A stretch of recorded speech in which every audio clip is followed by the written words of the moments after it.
वो लोग कह रहे हैं कि कलयुग में कई पुण्य के धाम नहीं थे, भारत में कई धर्म के आयाम नहीं थे, रावण के खानदान के होंगे वो दोस्तों जो लोग कह रहे हैं कभी राम नहीं थे। जब पुण्य है तो कैसे कहें पाप नहीं थे, वरदान है तो कैसे कहें शाप नहीं थे। और जब ये कहा कि राम नहीं थे तो ये लगा वो जैसे कह रहे हैं उनके बाप नहीं थे। जली को आग कहते हैं, बुझी को राख कहते हैं, और जो उस राख से बारूद बना दे उसे बाबा योगी आदित्यनाथ कहते हैं। कायदे में रहोगे तो फायदे में रहोगे। तो अब अच्छों की गर्मी ठंडी हो गई उत्तर प्रदेश में। अब बहुत लोग कह रहे हैं कि उत्तर प्रदेश में विकास नहीं दिख रहा है। अरे भैया, आपको विकास नहीं, आपको विकास दुबे नहीं दिख रहा है, आपको अतीक अहमद नहीं दिख रहा है, आपको उनके गुर्गे नहीं दिख रहे हैं। तो विश्व हिंदू परिषद बजरंग दल की शौर्य यात्रा जारी है। तमाम हिंदू समाज के लोग जो बढ़ चढ़ करके उसमें हिस्सा ले रहे हैं। हमारे साथ भाई मौजूद हैं, उनसे बात करेंगे और आपको दिखाएंगे कि जो लोग ये ख्वाब देख रहे हैं कि गजवाए हिंद देश में होगा, यहाँ से इनका क्या मैसेज है। सबसे पहले भाई न्यूज़ टाइम के चैनल पर बहुत बहुत शुक्रिया, आपने बोलने का अवसर दिया। ये बताइएगा कि कभी भी जो लोग हैं राम मंदिर को लो है लगातार इंतजार कर रहे थे, तमाम लोग हिंदू समाज के लोग ये वर्षों से इंतजार कर रहे थे। 500 सालों के इंतजार के बाद आप राम मंदिर बनने जा रहा है, आप लोग यहाँ पर पहुँचे नाहरगढ़ में, इतनी भव्य शोभा यात्रा में आप लोगों ने हिस्सा लिया, क्या एक संदेश यहाँ से देने की कोशिश? देखिए, आज जो बात कर रहे थे गजवाए हिंद की, आज इस देश में भगवाए हिंद हो रहा है। पूरे चारों तरफ भगवा लहर रहा है और कहीं ना कहीं राम राज्य की स्थापना अब देश में होने के अवसर पर है। और बात करें राम मंदिर की तो हमें भूलना नहीं चाहिए, एक पार्टी है देश में जिसका नाम है कांग्रेस पार्टी, जिसने सिर्फ और सिर्फ राम मंदिर के विरोध में 27 वकील खड़े कर दिए थे। देश में दिवाली और दशहरे पर छुट्टी रखते थे और खड़े होकर के सुप्रीम कोर्ट में कपिल सिब्बल पूछते थे कि राम कौन है। अरे भैया, जब आप देश में दिवाली और दशहरे की छुट्टी रखते हैं, भव्य रामलीला का आयोजन करवाते हैं, सोनिया गांधी जी जाकर के तीर कमान चलाती हैं और उसके बाद आकर के कहती हैं कि Ram does not exist, Ram काल्पनिक थे। अरे राम इस देश के एक एक सनातनी के रगों में है, राम इस देश के 110 करोड़ सनातनियों के धड़कनों में है, राम इस देश के 10 करोड़ सनातनियों के दिलों में है। वहाँ से कैसे ख़त्म करोगे? और क्या ये कौन सा स्टालिंग टिफिन स्टेयरिंग बोलता है कि सनातन को ख़त्म कर दूंगा?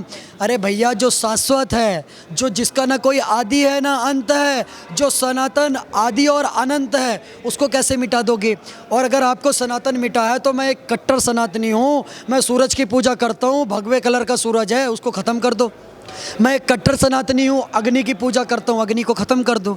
मैं एक कट्टर सनातनी हूँ, जल को देवता मानता हूँ, आज के बाद मत पीना। मैं एक कट्टर सनातनी हूँ, वायु को देवता मानता हूँ, आज के बाद सांस मत लेना। तो जो ये कहते हैं सनातन का उन्मूलन होगा, सनातन का उन्मूलन तो इनके बाप औरंगजेब नहीं कर पाया, इनके दादा बाबर नहीं कर पाए, तो ये लोग क्या करेंगे?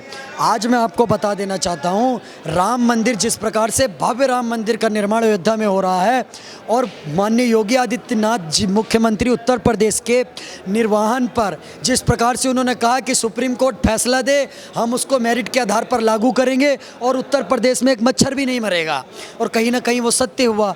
आज राम मंदिर बन करके खड़ा होने के अवसर पर है। बहुत जल्द खून की नदियाँ बह जाएंगी। देखिए, आपको बता तो रहा हूँ, जो चमन लोग कह रहे थे जिनमें ज़्यादा चटकी थी उनका ठंडा हो गए। वो क्यों ठंडे हो गए मैं बता देता हूँ। क्योंकि जली को आग कहते हैं, बुझी को राख कहते हैं, और जो उस राख से बारूद बना दे उसे बाबा योगी आदित्यनाथ कहते हैं। तो अब अच्छों की गर्मी ठंडी हो गई उत्तर प्रदेश में। अब बहुत लोग कह रहे हैं कि उत्तर प्रदेश में विकास नहीं दिख रहा है। अरे भैया, आपको विकास नहीं, आपको विकास दुबे नहीं दिख रहा है, आपको अतीक अहमद नहीं दिख रहा है, आपको उनके गुर्गे नहीं दिख रहे हैं। बाकी बहुत ही बेहतरीन आज इस शोभा यात्रा में शामिल होने का मौका मिला।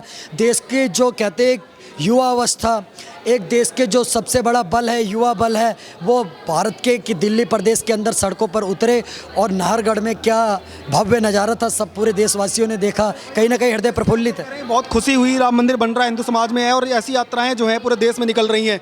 पर वो कह रहे हैं, मौलाना रशीदी जैसे लोग आज भी वो ख्वाब पाल कर बैठे हुए हैं, कह रहे हैं कि फिर से मुस्लिमों का शासन आएगा, ज़्यादा दिन खुश होने की जरूरत नहीं है, 50-100 साल के अंदर फिर से राम मंदिर तोड़ कर बाबरी मस्जिद बनेगी। देखिए, मैं क्या बता रहा हूँ आपको, राम मंदिर तोड़ने की तो बहुत दूर की बात है। जब तक इस देश के एक एक कट्टर सनातनी में हमारे पूर्व प्रधानमंत्री जी लिख करके चले गए, बोल करके चले गए, हिंदू जीवन हिंदू तन मन रग रग हिंदू मेरा परिचय, जब तक हमारे रगों में सनातन का DNA है, सनातन का खून है, तब तक कौन आकर के मिटा देगा सनातन को? और राम मंदिर की बात करते हो, मैं कहता हूँ इनसे चींटी भी नहीं मरने की, ये एक चींटी भी नहीं मार पाएंगे, एक मच्छर भी नहीं मार पाएंगे। राम मंदिर को हाथ लगाना दूर की बात है। आज इस देश के युवा खड़े हुए हैं जिनके रगों में, हृदय में बजरंग बली का वास है, और जय बजरंग बली, तोड़ दे दुश्मन की नली। कि अयोध्या वाली गलती जो है वो काशी में और मथुरा में अब नहीं होगी, 40 करोड़ हैं। आप मेरी बात सुनिए, अयोध्या तो सिर्फ झांकी है, अभी काशी मथुरा बाकी है। हम सबको पता है कि जामा मस्जिद की सीढ़ियों में हमारे भगवान श्री कृष्ण हैं। अभी आपसे निवेदन कर रहे हैं, बहुत कहते हैं ना कि भाईचारा भाईचारा, तो भाई साहब भाईचारे के नाते जहाँ जहाँ आपकी कुरान में आप ले लो, और जहाँ जहाँ हमारे गीता में, वेद में, पुराण है, हमें दे दो। भाईचारा बना रहेगा, कायदे में रहोगे तो फायदे में रहोगे। आप लोग जो है कि हर जगह खोदेंगे क्या, जहाँ जहाँ भी इस तरीके की निशानी मिले? भाई साहब जहाँ जहाँ खुदा है वहाँ वहाँ खुदा है, और जहाँ जहाँ नहीं खुदा है वहाँ वहाँ खुदेगा। किसी को इस बात में क्या परहेज है? बिल्कुल खुदेगा। अगर इनसे एक बात बताइए, एक बच्चा पड़ोसी के घर से फ़ोन चुरा के ले आया, पड़ोसी आ गया, उसके बाप से बोलता है भाई साहब आपका बच्चा मेरे घर से फ़ोन चुरा के ले आया, तो बोलता हाँ चुरा के तो ले आया। वो कहता वापस दे दो, कहेगा लेकिन वापस नहीं करेंगे। यही हाल इनके साथ है। इनसे पूछा जाता है कि औरंगजेब आया था, हाँ जी आया था, मंदिर तोड़े, हाँ जी तोड़े, मस्जिद बनाई, हमें हमारे मंदिर वापस कर दो, नहीं करेंगे। तो भैया अगर नहीं करोगे तो आप लड़के ले लेंगे। कह रहे थे कोर्ट से लड़के ले रहे थे, 500 साल लगे। तो आपको लगता है अयोध्या के बाद अब काशी और मथुरा में भी 500 साल लगेंगे? देखिए आप, भारतीय जनता पार्टी के देश में सरकार है, हिंदू और सनातनियों की सरकार है, और बिल्कुल मैं चाहूँगा देश का सुप्रीम कोर्ट, सर्वोच्च न्यायालय इस देश के 110 करोड़ सनातनियों की आस्था का सम्मान करता है। और हमारे देश का जो संविधान का 25वां अनुच्छेद है वो भी कहता है भाई साहब धार्मिक स्वतंत्रता की आज़ादी सबको है। हम अपने भगवान को जामा मस्जिद की सीढ़ियों में नहीं देख सकते। अभी बहुत प्यार से कोर्ट के सहारे से हम बात कर रहे हैं, हम कह रहे हैं उसको खुदवाइए भी मत, आप उसकी सिर्फ और सिर्फ एक जांच करा दीजिए, सर्वे करा दीजिए, ऐसा ही सर्वे हो जाएगा। आपको क्या दिक्कत है? दूध का दूध, पानी का पानी। करे सर्वे करवा के तुम्हारी काशी में जो मस्जिद है उसको भी वो रुकवा दिया। ज्ञानवापी मस्जिद में हमारा काम चल रहा है। जो भाईचारे की मिसाल पेश कर रहे हैं, मैं इनसे पूछना चाहता हूँ, हमारे भगवान शंकर पे जब ये वजू करते हैं, वहाँ पर कुल्ला करते हैं, तो और कैसा भाईचारा लेंगे हमसे? फिर भी हम सनातनी शांतिपूर्वक इनसे सिर्फ और सिर्फ एक चीज़ कह रहे हैं कि हमें हमारे 3 आराध्य हैं, राम, कृष्ण और महादेव, ये 3 दे दीजिए। बाकी आप तो, हम तो लड़ ही रहे हैं। हमने कब कहा? हमने भाईचारा बताइए कहाँ ख़राब करा? हर जगह ये भाईचारा ख़राब करने का काम इन्होंने करा। हम तो अभी भी कह रहे जामा मस्जिद की सीढ़ियों के नीचे हमारे भगवान श्री कृष्ण है, हमें वापस दे दो, ख़त्म। भाईचारा दिखाइए ना, क्यों नहीं दिखा रहे भाईचारा? अयोध्या में राम मंदिर बनकर तैयार होगा, उद्घाटन होगा, आप लोग जाएंगे? बिल्कुल जाएंगे, रामलला हम आएंगे, मंदिर वही बनाएंगे। और मैं ये कहना चाहता हूँ कि कुछ लोग कह रहे हैं, मैं आपको बता देना चाहता हूँ कि लोग क्या कह रहे हैं, कि वो लोग कह रहे हैं कि कलयुग में कई पुण्य के धाम नहीं थे, भारत में कई धर्म के आयाम नहीं थे, रावण के खानदान के होंगे वो दोस्तों जो लोग कह रहे हैं कभी राम नहीं थे। जब पुण्य है तो कैसे कहें पाप नहीं थे, वरदान है तो कैसे कहें शाप नहीं थे। और जब ये कहा कि राम नहीं थे तो ये लगा वो जैसे कह रहे हैं उनके बाप नहीं थे।